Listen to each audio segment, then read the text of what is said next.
Buonasera e ben ritrovati con l'informazione flash di New Sicilia, principali titoli del pomeriggio. Riccardo Gallo Afflitto ha rassegnato le dimissioni da deputato dell'Assemblea regionale siciliana, eletto con Forza Italia e attualmente ai domiciliari. Gallo è coinvolto nell'inchiesta Corte dei Miracoli coordinata dalla Procura di Caltanissetta su un presunto sistema di corruzione nella gestione del CEFPAS. Il suo seggio sarà occupato da Luigi Salvaggio.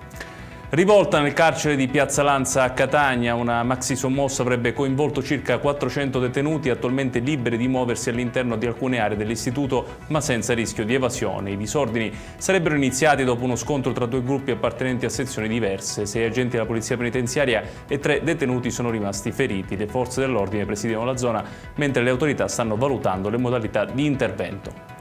Ora la tragedia nelle acque di Siracusa. È stato identificato il corpo recuperato nel Porto Grande. La vittima è Matteo Di Franca, 24 anni, giovane molto conosciuto in città per via del suo attivismo. Secondo una prima ipotesi, il 24enne sarebbe caduto in mare da un natante dopo una virata e potrebbe essere stato colpito dalle eliche. Sul caso indaga la Capitaneria di Porto.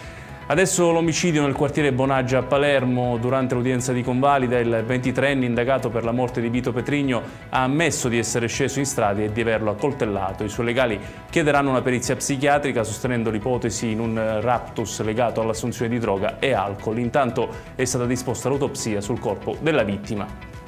E chiudiamo con il meteo. Nella giornata di domani ancora caldo intenso in Sicilia con punte fino a 42-43 gradi nelle zone interne, rischio incendio alto per tutte le province, livello 3 per le ondate di calore a Palermo, Catania e Messina. Da mercoledì è atteso un graduale calo delle temperature.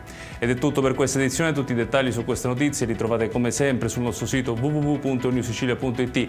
Grazie per averci seguito e buon proseguimento di serata.